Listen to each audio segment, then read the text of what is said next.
So normally we're all worried because it's an inverted yield curve, but the catastrophe only starts when it becomes positive again. Every time it goes back above zero, then we have a big recession. And the cycle shows that later this year, we should have a recession coming.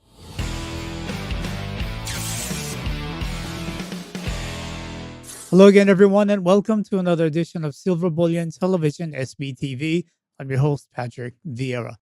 Dr. Charles Nenner joins us today.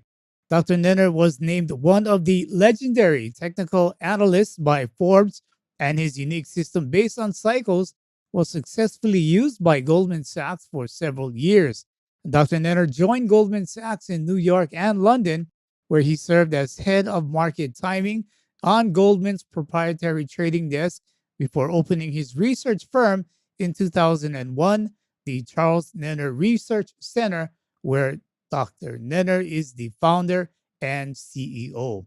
And we're delighted to have Dr. Charles Nenner join us once again today. It's time to saddle up and silver up for Charles Nenner. Dr. Nenner, welcome back to SBTV. How are you doing? I'm doing okay. It's a lot going on, so we have a lot of things to discuss. Yes, absolutely. Glad to have you back. I want to first start with the Fed and the rate cycle that they are in. We're already at 4.75 to 5% on the effective funds rate. How much higher are we going, or how much longer are we going with rate hikes? Well, as you know, I do the cycle work, and my cycles show that they can continue higher until late next year. And I think they could go as high as 6%. I don't think the Fed is telling us the whole story, what's going on. They talk a little bit about unemployment, about inflation, but there are much more things going on, like an outflow of billions and billions of dollars from the United States, and all the taxpayer money going to Ukraine. And they're not political, so they're not supposed to talk about it. So they keep us busy with talking a little bit, well, unemployment like this, unemployment like that. But actually, that's on the side. That's not so important. It's a very difficult situation in the world right now, and I'm very worried about the dollar, and I'm very worried about the safety of my subscribers. So you're of the belief that the Fed is not entirely on the up and up with all of us. No, no, they just talk around it. But we if we look at the Fed funds, we know they're going higher, and we know that my cycles show that in 1.5 months, maybe 2 months, inflation starts picking up. You know, things go in waves. So we had the first wave of inflation going up, and then it makes a plateau, and then it goes up again. So we're not out of the woods yet. Okay, and with this inflation, do you think that we're actually going to get back to that 2% inflation rate that the Fed says that they have the belief that they'll be able to take us back to? Well, I would say you're younger than me, but I would say not in our lifetime. It's not going to happen. I showed that there is a 30-year cycle that bottomed a year, 2 years ago, and that's why we had almost zero interest rates, and then now it's up for the next 30 years. So now it doesn't go up directly for 30 years, but it will go back to the high of the 80s, which was like 16 to 18% on the long bond. Okay, yeah, surely that's going to affect the bonds, but with the bonds, in your view, is it that safe haven that it once was? Well, the interesting thing is there is an important low finally on the long bond in June. But there is an outflow of dollars, and if the Chinese or other countries really get their brick thing going, they're going to sell the bonds, which makes interest rates go up. The thing is that the cycles look good from June off, which I say, well, maybe we're going to have a very bad situation in the world, and people still gonna try and rescue themselves by buying U.S. bonds. Because I don't see any reason why the U.S. bond should go up. But the cycle shows the bottoming in June, and we always go with the cycles because I can't beat that system. So bonds are going down one more time, but they're close to a long-term bottom. It looks like more unrealized losses in bonds, where they could potentially become realized losses where we may see more banks or corporations going underwater? Well, you should know that I just discussed it with some people in my firm that the European banks are much worse than the American banks because the European banks bought German bonds, Dutch bonds, whatever, with a zero rate or minus half a rate, and I never understood why they did that. I understand that the politics says you have to be safe, so buy bonds. But what if you get a return of zero or minus a half a percent? So they're going to have huge losses, of course, because interest rates go up. We don't hear much about it, but you have the same story as the bank that got in trouble now in the United States because they were on the wrong side of the bond market. But if you have bonds that had negative interest, so the losses are much bigger than in the United States. So I think European banks are much more vulnerable than the American banks. Although the American banks are also vulnerable. Perhaps this is some of what we're seeing with France and the raising of the age before you can collect pensions. I can because what happens is, well, that also has to do with the older people getting older and have less children. So the less children to provide for the pensions, but the people live longer, so they have to pay them out longer. So even without nothing going wrong in the economy, they still would have the problem. Where, in your opinion, are we at in the business cycle? Well, I can tell you exactly where we are because I sent out Sunday charts and it showed the inversion of the yield curve. So the inversion of the yield curve is the difference between a 10-year yield and a 2-year yield. And when it becomes negative, you have problems. Now, since 1970, every time that it happened, you got the recession, but the interest or depression. Oh, the question is, an interesting point is people don't seem to know that. When did that recession start? That recession starts when the difference becomes positive again. So normally you would say, well, we're all worried because it's an inverted yield curve. That's bad for the economy. But the catastrophe only starts when it becomes positive again. And that has 100% correlation since 1970. Every time it goes back above zero, then you have a big recession. Now, the interesting thing is we're far from zero, but we start picking up a little bit. So I did a cycle, as you know, I did a cycle. So I wanted to know when are we going to go above zero again? And that's going to be later in 2023. So the recession is not because you got an inverted yield curve. That's what most analysts will tell you, but they don't look at the facts. You got the recession once we go back to zero, probably because a weak economy brings it back to zero or above zero. And the cycle shows that is going to happen later this year. So later this year, if the 100% correlation continues, we should have a recession coming.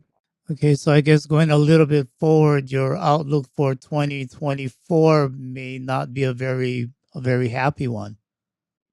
Well, I tell you, a part of that why it's not a very happy one, because as you probably know, is that the idea in the United States is that the sitting president is always being reelected when there's a war. And we know, for instance, you're close to China. We know, for instance, that everybody knew that Taiwan was a part of China, but nobody spoke about it. But since Biden opened his mouth and says we're going to defend Taiwan, so now Xi is embarrassed. He has to do something. And we have this problem with Russia. And we could have a problem with North Korea and South Korea. We have a problem with Iran. And the more wars the United States creates, the more chances Biden has to be reelected. Now, I just mentioned also, because I had a whole meeting about this today, is that in the last 20, 30 years, the United States has not won one war. They just go to war and they lose every war. It's a very strange situation. And as you know, now we have the BRIC countries that make like a contra dollar, right? And I look, for instance, at the real in Brazil because we've got big clients in cotton in reals, and the real is very, very strong, which should not happen because Lula is not president and he is like almost a communist or socialist, and it's very bad for the country. But because Brazilian becomes part of the big countries, right?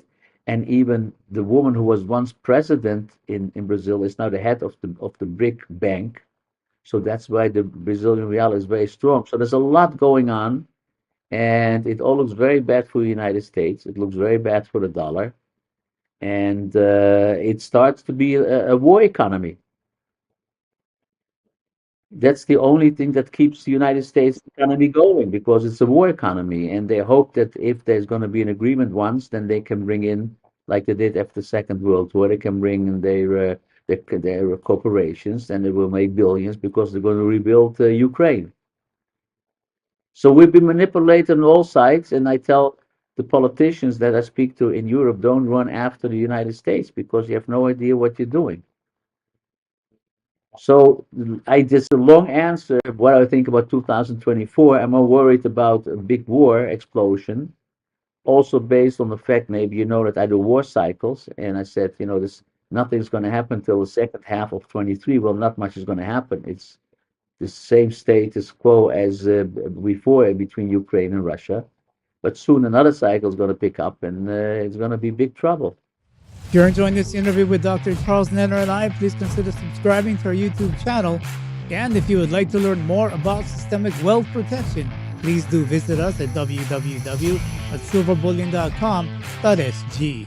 Last time we spoke some 9 months ago, we did touch on this war cycle, and at that time, the Ukraine war was it was happening, and now we are hearing, of course, about Taiwan, and things are definitely heating up here, where potentially war could be on the horizon. So I wanted to ask you about your war cycle. Is it really starting to heat up now? Well, as I said then, I don't remember. It's that there's always in a second decade of a new century, and it's interesting for people who want to watch that. The different cycles, but the major cycle, war cycle, starts the second decade of new century. So that's now in 2020 and a couple of years before. If you go 100 years before, it's 1918, the First World War. If you go 100 years before, it's 1818, it's Napoleon. And if you Google major wars around the new century, you get the cycle up for 1,000 years. So don't ask me how it works. Most of my work is it functions, the computer calculates it, and exactly how that is possible, we still don't know. So why there's always a war in the second decade of a new century, we don't know. But that's going on again. And it's going to be up for a while, and there are more cycles and more cycles. And I got people who subscribe with me now, not talking about natural gas or crude oil. That says, what is the best place to go? That's what we're dealing with. I have a lot of subscribers who put their money in gold and put it in a locker in Switzerland, and they just try to survive. The funny thing is, if you listen to the media of the United States, it says how we're going to make money today, and the big guy says how we're not going to lose money today. So it's a long-term view you need, and if we made the dollar digital because the dollar goes under, then it's even being more and more extreme. So we're in for a hard time, and the best thing is to learn from history because, as you know, I'm Dutch, and the Dutch were in charge in the 1700s. They were the big power, and they went under, and then it was England, and they went under. We also had Spain and Portugal that went under, and the United States is now the next one to go under because they show the same symptoms as all these countries who were leading the world that were going under. I'll back up a bit with the U.S. and de-dollarization. How close are we to this actually happening, where the dollar really just is not the world's reserve currency anymore? Well, that's a good question, but as you know, is we have this program that shows you when it's going to happen and what's going to happen at what level. So we know the dollar is in a downtrend. Uh, we could have a small bounce for a week or so, but that's not it. So it's going down for a longer time period. That's why the Swiss franc is doing very well. Even like I said, Brazilian real is doing very well. It's very hard to know which currency want to go into because people ask me about the yuan, but I don't know if that's really tradable, how that works. So I still have to look into that. So I can tell you if the dollar goes down, how many years it goes down, And how low it goes down, that's my work. But that's for people who watch my work with when I was at Goldman Sachs for many years, and they got used to the fact is that we don't know exactly why things happen. We don't care. We just want to know what's going to happen, and that's my work. So I can tell you what's going to happen and when they're going to give up on the reserve currency. Listen, Nixon decided to decouple from the gold, and then Kissinger went to Saudi Arabia. Says, can we price then oil in dollars, and we use it still as reserve? And now Saudi Arabia wants to be part of the anti-dollar group, and soon they're going to say we're not going to price in dollars anymore. So the fundamentals are there, and we did the time. We've been out of the dollar already for a long time, and into the Swiss franc actually for a long time. And we'll let the cycles do the work. Again, if people want to see it, if you go to charlesnenner.com, you can get 30 days free. As you know, uh, you can see the research 4 times a week, and you can see how we do it. And especially in this time, it's very interesting and important to see what's going on. And I always urge people try to have a different mindset. Don't care why it's happened, just care what's happening. And as an example, I gave the idea about the Black Swan theory, which you probably know. There was the guy who wrote a book about the Black Swan theory, and it says there's certain things that happen and we cannot predict them. So we're kind of a victim. And I tell the big institutions, stop trying to figure out why it happens. You want to know when it happens. But it's a mindset that people don't have. They still want to know why it happens, and they miss the point when it's going to happen. So the important thing with our work is when it's going to happen, what's going to happen, and I leave it up to the pundits to explain why it's going to happen.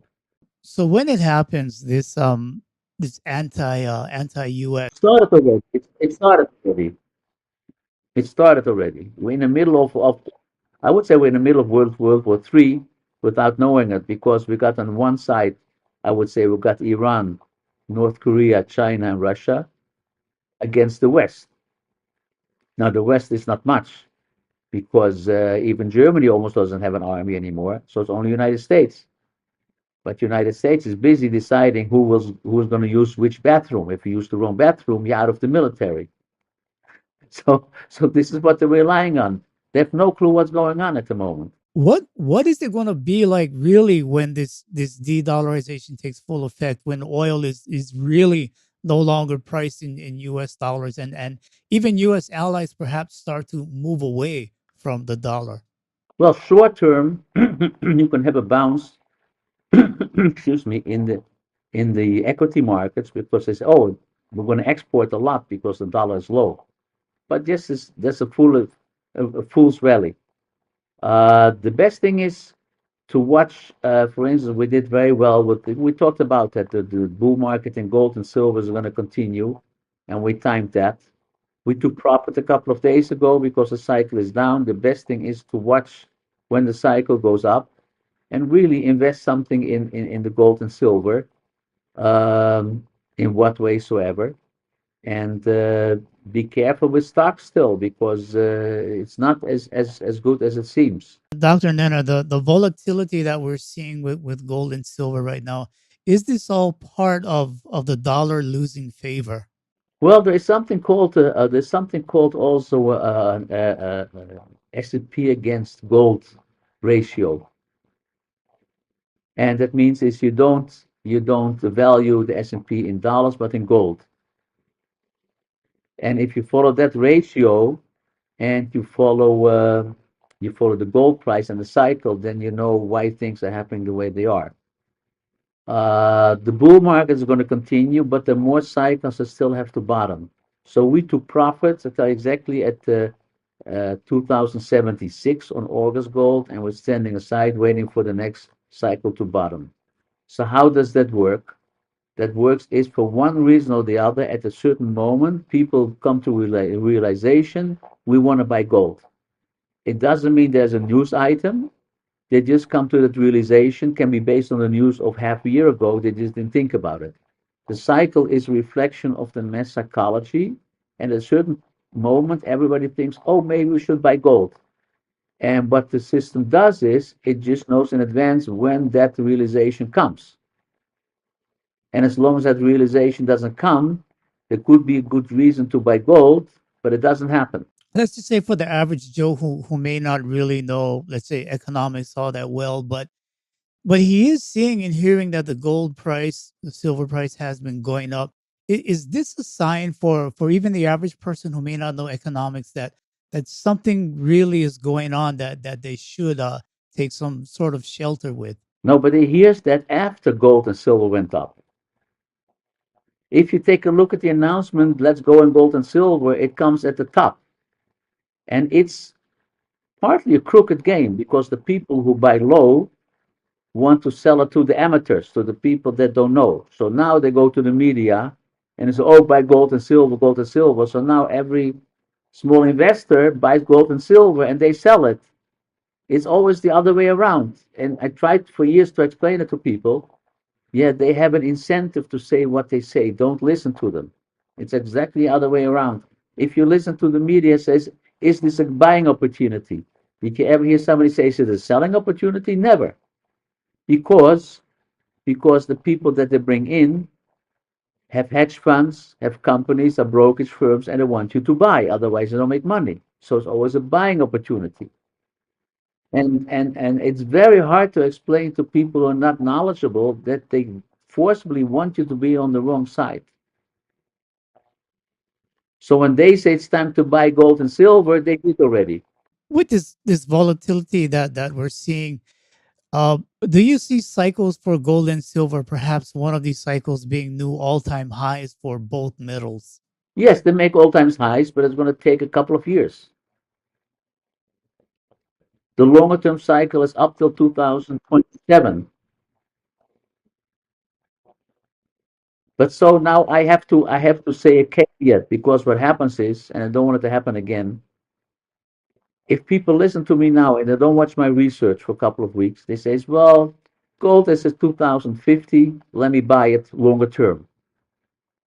We all say that, but mentally there is no longer term because now it goes to 2000. Well, I'm there for the longer term, right?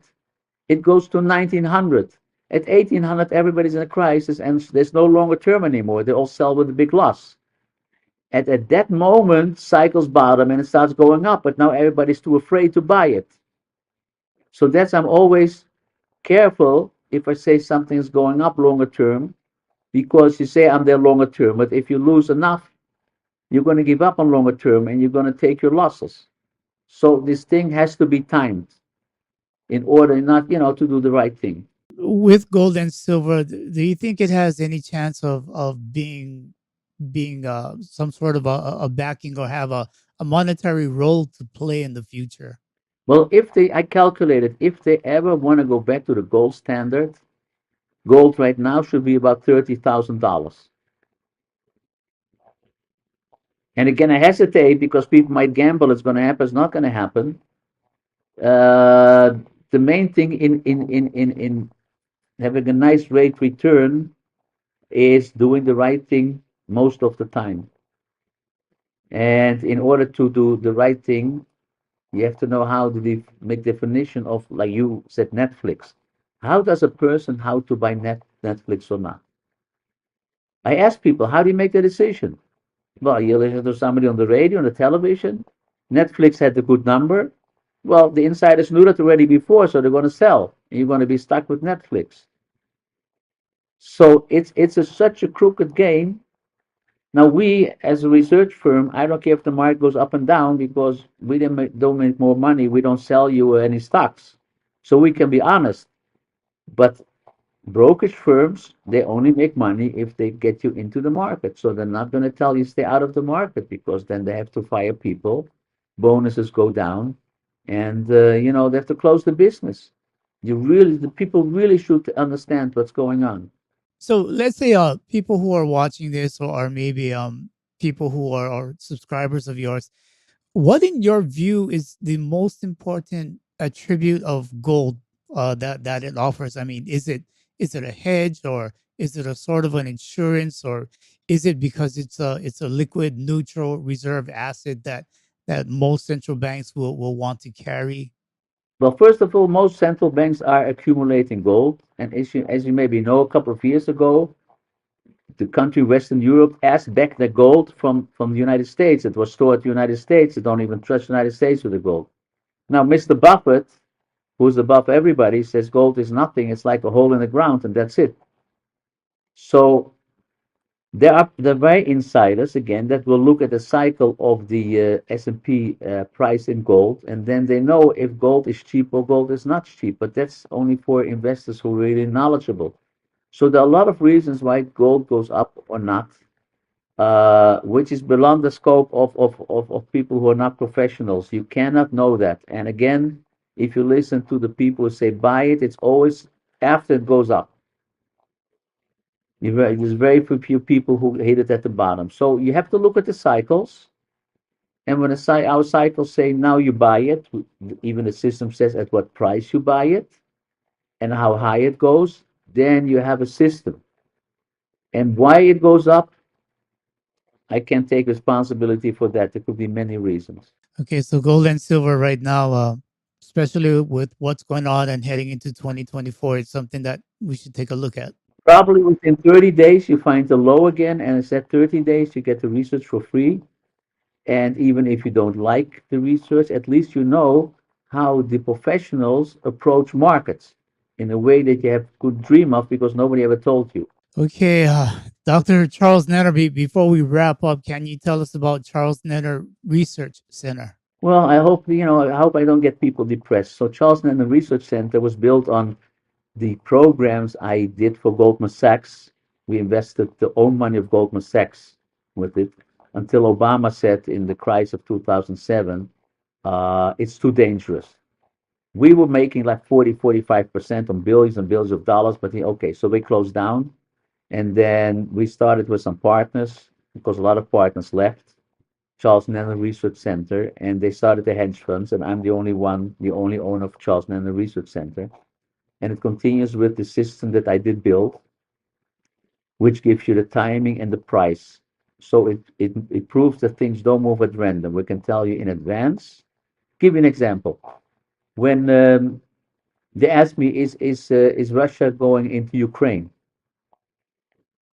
I looked at the wheat price and I saw the cycle and the wheat price goes through the roof. So I guess Russia's going to invade Russia. Going to invade. Now, most people will think the other way around.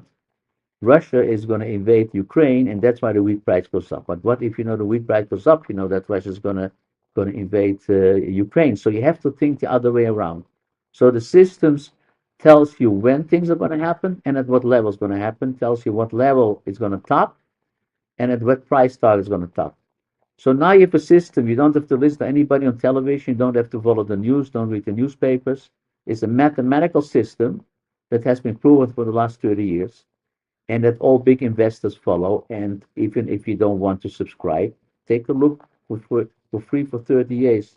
30 days is charlesnenner.com. Right, appreciate that. Charles, I mean, you brought up something pretty interesting when you said you looked at the wheat price and will Russia invade Ukraine?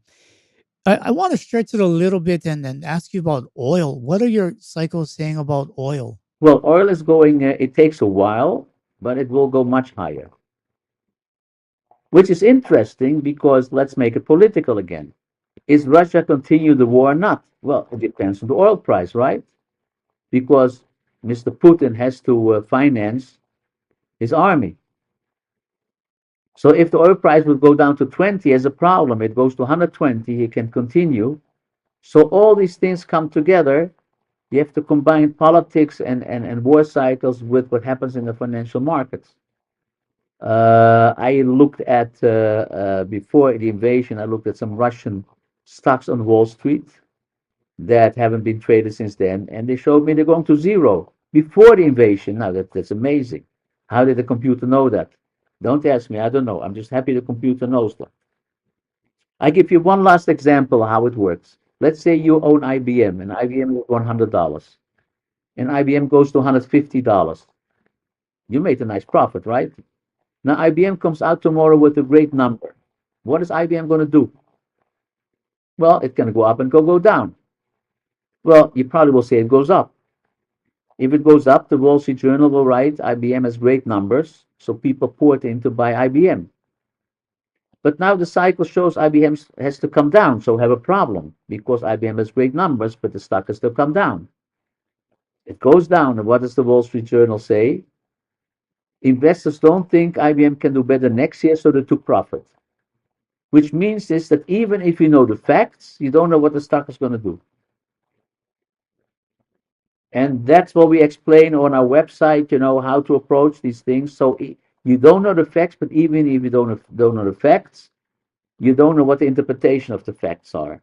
It's really getting a lot difficult nowadays when we watch financial news media, and somehow things just really are not making sense, and you don't really ever hear them say exactly as you mentioned, it's a good time to sell gold, or you just don't hear these things, and rarely would they even mention gold. And I mean, a lot of people are curious why don't they even mention precious metals. Well, there's a Time magazine trick that for the last 30, 40 years, when Time magazine says the market is going sky high, that's always the end of the market.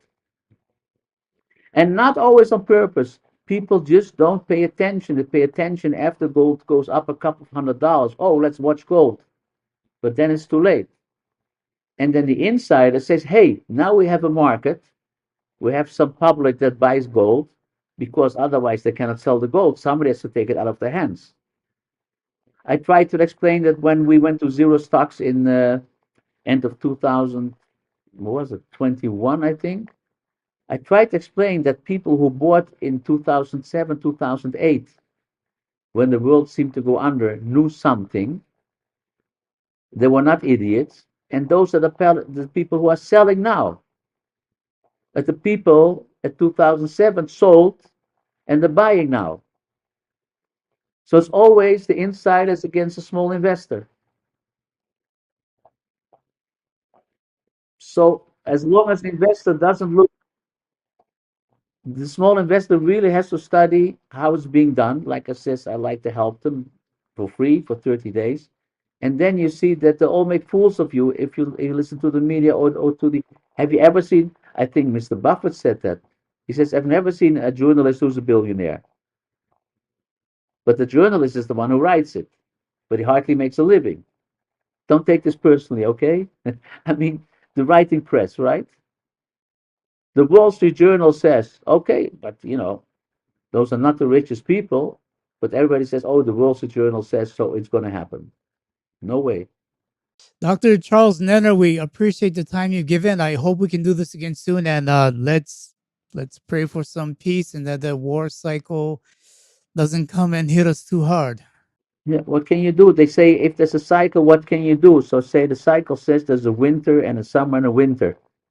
You can't change it, but you can buy a winter coat when you know the winter's coming. So that's what you should think of, what you should do. All right, Charles Nenner, again, we appreciate the time, and hope we can do this again soon. That was Dr. Charles Nenner sharing his views on gold and the economy.